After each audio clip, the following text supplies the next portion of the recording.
Me llamo Claudio Latorre, soy profesor titular de la Universidad Católica y me dedico a la paleoecología y la paleoclimatología.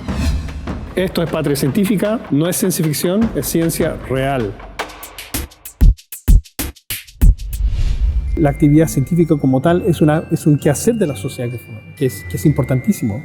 Y sin ese quehacer, ¿cierto? Sería imposible tratar de realmente progresar como una sociedad. Ninguna otra actividad se ha acercado tanto a esta comprensión fundamental que tenemos del mundo natural que la ciencia, ¿cierto? Con eso podemos poner cohetes en la luna, podemos calcular cuándo viene el próximo eclipse, ¿cierto?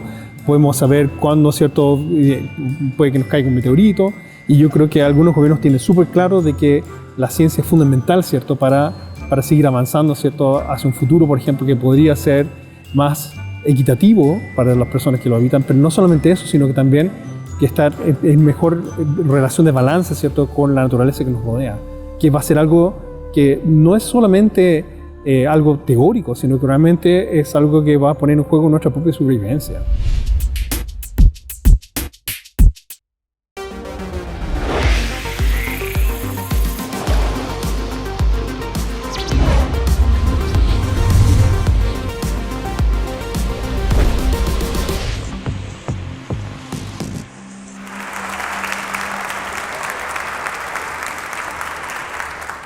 Buenas tardes, and thank you all for staying till the bitter end. The Human Genome Project was launched in 1990. It took 13 years to complete. It involved the activities of hundreds of scientists in more than 20 institutions around the world. The project cost $3 billion at the time it was conceived. That would be in 1993 dollars. And in a 2013 report done by Battelle, a private foundation, looking at the impact of the Human Genome Project on the US economy, it was found that the Human Genome Project generated more than $1 trillion in economic activity for the US economy. By any measure, even the most conservative measures, the return on investment of the Human Genome Project was more than 140 to 1. And it's not just the return on the investment, right? It's not just the money. The Human Genome Project revolutionized our understanding of biology, and it also led to an entirely new field of medicine, which we've heard about over the past week, called personalized medicine, or sometimes precision medicine. In addition, the technologies that were spawned by the Human Genome Project spilled over into other areas of science, particularly in agriculture, where the cow's genome was sequenced, the pig, the chicken, and numerous crops and species of agricultural importance.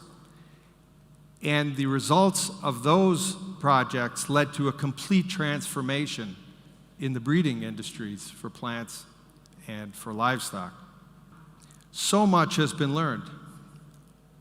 So much in the last 25 years has been learned as a result of that initial project that was started in 1990. But an amazing fact is that all that we know in terms of the genomic biology of life on our planet is derived from the sequencing of less than 0.2% of the known eukaryotic or complex life on our planet. And so we began to ask ourselves the question, what could be learned from the other 99.8% of the organisms on our planet? And that led to the creation of what we now call the Earth Biogenome Project, which is the next moonshot for biology. The Earth Biogenome Project is a grand challenge to sequence all known eukaryotic life. That's 1.5 million eukaryotic species in a 10-year time frame. And the purpose for doing that is to create a new foundation for biology and to create solutions for preserving biodiversity and for sustaining human societies. Basically, an infrastructure for the new biology and a new bio-based economy. Now, why do this? Why now? Why is this important? Well, we know the Living Planet Index tells us that 52% of the vertebrate population on the planet Earth has been declined over the past 40 years. We also know from the International Union for the Conservation of Nature that of the 80,000 species of plants and animals that have been surveyed, 23,000 are threatened and endangered. We know that extinction rates are happening at greater than 100 times the background rate. And quite honestly, we don't know the consequences for the future. As we lose biodiversity at this rate, and perhaps up to 50% of all species on Earth today may be gone by the end of the century. So we are in the midst of the sixth great extinction of life on our planet. And if we look at this picture, you can see that the Great Barrier Reef off the coast of Australia is one ecosystem that has reached its tipping point. And we really don't know the consequences. We don't know where the tipping point is for the threat to many ecosystems on our planet that are critical to our very own survival. And so, one of the things that's very important in the face of this devastating extinction of biodiversity on our planet is to create what we've called a digital library of life on Earth. And that is certainly one of our goals. This digital library will basically capture the collective intelligence of 3.5 billion years of evolution of life on our planet. And so, how will we go about doing this? Well, we've established a global network of networks. This is just a model, not meant to be comprehensive of all of the organizations and laboratories around the world that are participating.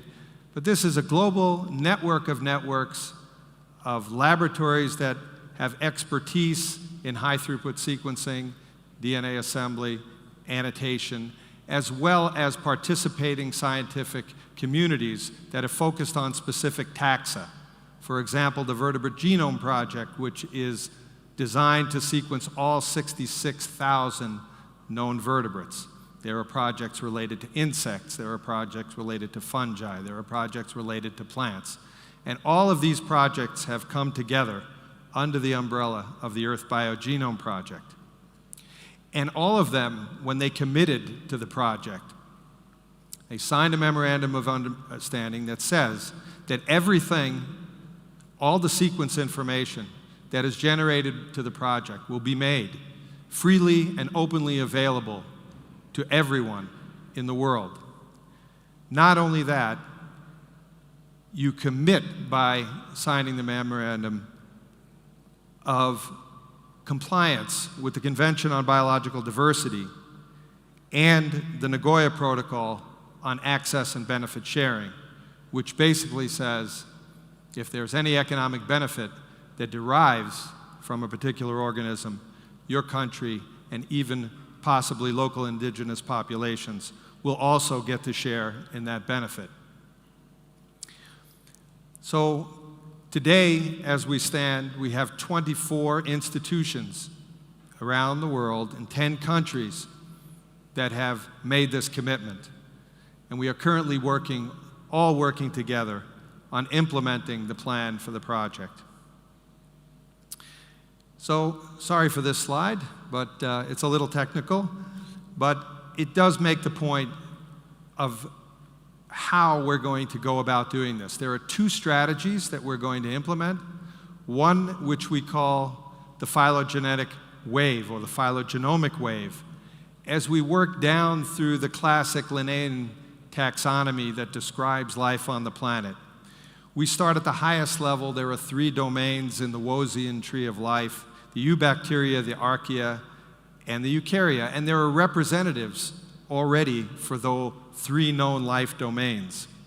We work our way down, and phase 1 of the Earth Biogenome Project is designed to sequence to the taxonomic family level approximately 9,000, that's the total number of eukaryotic families that exist on Earth within the first 3 years. It's not so bad. That corresponds to about 65 genomes a week. We anticipate 10 labs, so it's about 6 genomes a week, and this is totally within the realm of feasibility. In years 4 through 7, we're going to go to about 180,000, a representative species of all the genera. And in the final phase of the project, the remaining 1.4 to 1.5 million species, everything that we can get our hands on. And it's important to note that although our target is all known eukaryotes, 1.5 million, we only know approximately 10% of what's there today. Only 10%. So in reality, what's been sequenced today, the 3,000 genomes that have been sequenced to completion, represents less than 0.1% of the biodiversity on the planet. So that's strategy 1. The second strategy is one that I think is very exciting and has got many governments around the world quite interested in the project. It's an ecosystem sampling. That is, to sequence very deeply at a particular site. Could be a mine that has had a severe environmental degradation. It could be the Atacama. It could be the rainforest. It could be any place on the planet, particularly those areas which we call biodiversity hotspots, where we have large numbers of endemic species and also a great loss of biodiversity in those areas. There are 36 of those around the world. So we're talking about very deep location sampling in a selected number of ecosystems around the world. And importantly, we've heard a lot about climate change, but not very many solutions that can be implemented to save some of the most important species that we have that are providing ecosystem services to maintain our climate, to maintain our food supply. And so having the genome sequences provides us with an enabling technology that will allow us to monitor biodiversity in these hotspots over time. Everything that's there, to understand how genetic changes, how adaptation happens in the face of environmental change. And finally, all of this, as we monitor in detail ecosystems, will allow us to produce a multidimensional view of life on Earth. So let's talk about the tree of life and the kinds of things that we already know, the kinds of benefits that we've already derived from nature. Imagine, just imagine what we'll discover from 1.5 million additional species. Difficult slide to see, but I wanted to make the point. First goal is to revise and reinvigorate our understanding of biology and evolution. How did eukaryotic cells arise? How did multicellularity in eukaryotes arise? What are the rules of life? These are the fundamental questions that can be asked. I don't know if you can see it. If you look, there's a small red dot. This is not the tree of life, but this is the treetop of life. And all of eukaryotic life is now characterized using molecular phylogenetic techniques that tells us that eukaryotic life can be divided into 5 major subgroups. Doesn't it remind you of the pictures you've seen that you are here, when you see the galaxy and we're just this little planet, Earth at the edge of the Milky Way galaxy? Just look at that. We're more closely related to the fungi than we are to many other types of animals on the planet. That's what molecular genetics is telling us. This is very much in what Richard Dawkins was saying this morning. We are just another organism on the planet, and we have a difference in that we have brains, and we have the ability to do things that affect all other life on our planet. So that's first. Second, this is what I do in the lab and what my group, and what we're trying to do is understand how eukaryotic genomes, not genes, as Dr. Dawkins talked about this morning, but whole genomes evolve, how chromosomes evolve, and how chromosomes rearrange over time, and what their role is in adaptation and speciation. And so this is what led me into proposing the Earth biogenome, because I had questions that I could not answer until we get them all. So that's first. Second, maximizing returns to society and human welfare. A number of things that are going to benefit by having these organisms. First, of course, we can generate, once you have the blueprints, you have biological blueprints for generating new biomaterials. You have the ability to create new sources of renewable energy, new sources of drugs to treat inherited and infectious diseases, identify drugs to slow aging, and new genetic resources to feed a burgeoning world population. So is this pie in the sky? No, it's not. There are very real examples. 80% of the drugs that are used on the planet today derive from natural resources. But very few, less than 200 plants of the 390,000 known have been sequenced. We have drugs for treating malaria, for treating pain, for treating cancer, for treating inflammation, for treating blood disorders, all derived from natural products, from plants. There are 20,000 species of marine invertebrates, less than 50 have been sequenced. There are some notable compounds that have been derived for treating cancer from marine invertebrates. Those are given here, as well as the first drug for treating HIV. What else? Those were plants, marine invertebrates. How about the fungi? More than 5 million species of fungi.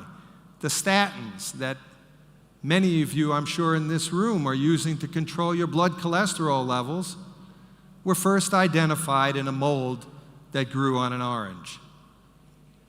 Much more to discover in the fungi. And of course, in agriculture, this is one of the most important things and areas of effort, is that so few species are used to feed the human population. Of those 360,000 or so 80,000 plants, only 12 species provide 75% of the total food supply, and most of that is wheat, rice, corn, and potatoes, which is more than everything else combined. The same is true for livestock. So the project will be extremely important for generating new sources of plant-based protein. Dr. Oliveira talked on Monday about the importance of finding substitutes for animal protein to preserve the environment. New sources of protein and new sources of genetic variation to improve disease resistance and drought tolerance and other agronomically important traits that will allow our agriculturally important crops to survive the changes of environment that are coming in the next 50, 75 years. And finally, as I mentioned in the beginning, conservation, protection, and regeneration of biodiversity. It's critical that we understand how to protect ecosystems and how to manage ecosystems. And today there are programs throughout the world that are aimed at doing this that are based on genome sequence information. I put just a few of the notable examples here. The Tasmanian devil in Australia is being managed genetically. The African cheetah, the California condor, these are all examples of successes that have been achieved, at least in part, due to understanding the genomic information in these species. And it may eventually be possible. It's not possible today, but scientists are at least talking about it. They're talking about de-extinction by having that digital library of life on Earth. Perhaps someday we can bring back the mammoth or the thylacine, the Tasmanian tiger. It's not a tiger at all.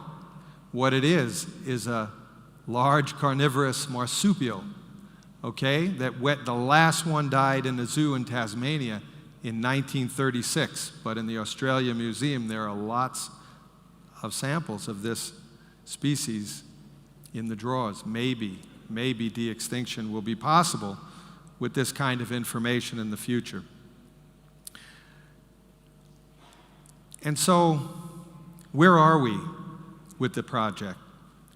The project officially launched in London on November 1st, 2018 at the Wellcome Trust. The Wellcome Trust sponsored this event, and at the event, the Sanger Center announced their contribution. The Sanger Center is the biggest genome center in the United Kingdom and contributed a significant part to sequencing the human genome. And they have made a commitment, a firm commitment, over a 10-year period to establish a program to sequence all eukaryotes in Great Britain, in the UK, 66,000 species. Similar efforts are underway in Norway, in Australia, in California, in other countries around the world, and this is just the beginning. And the beginning must include Chile. Chile is a very important country, has a lot of biodiversity, more than 4,000 plant species, more than 600 vertebrate species, more than 1,000 marine mollusks, and 50% of the known species in Chile are threatened or endangered. So Chile should be involved, and indeed they are involved. I'll talk to you about that in a moment. And last September in New York, the first of those 9,000 reference genomes was released to the public by the Vertebrate Genomes Project. Sequences for all of the classes of mammals, at least one representative, 4 mammals, 3 birds, 1 reptile, 1 amphibian, and 3 fishes. Now, 14 doesn't sound like a lot, but the quality of these 14 sequences that were completed in a very short time period exceed by a long shot the quality of the human genome sequence that was released in 2003. And the Wellcome Trust Sanger Center has released the sequences of 25 iconic species of Great Britain for the 25th, in celebration of the 25th anniversary of the Sanger Center. And I'm very proud to tell you that this work is also going on in Chile. We heard about this on the first day from Florencia. The 1,000 Genomes Project. There may be 1,000 human genomes and 1,000 species drawn from the biodiversity of Chile. The project is just getting underway, but there is a funding commitment to it, and Professor Miguel Allende is leading this project here in Chile. Now, this is not to say at all that we don't face challenges. We have a long uphill climb. Getting 1.5 million vouchered specimens, that's the problem. not the sequencing, it's acquisition and distribution of the specimen. So we need innovation. We're talking about drone technology with robotic devices that can go and collect species from remote and hostile areas of the world. Even sequencers on board those robotic devices to provide positive identification. And of course, we've talked nothing about the data. This is exascale computing. We have experts as part of the Earth Biogenome Project who are dealing with this question. We have a very, very big data problem. And so that's what we're trying to accomplish. And, you know, nobody is saying that this is going to be easy. In fact, John F. Kennedy, when he launched the moonshot to land the man on the moon, said, "We will do it not because it's easy, but because it's hard." And so the Earth Biogenome Project has the capability and the capacity to tell us who we are, where we have come from evolutionarily. And it also can tell us the kind of species that we don't always want to be. Some of the things I think that we'd like to draw from nature, some of the lessons would be, for example, the ants. There are species that are ants that are totally altruistic. They give their life for any other ant to save the queen.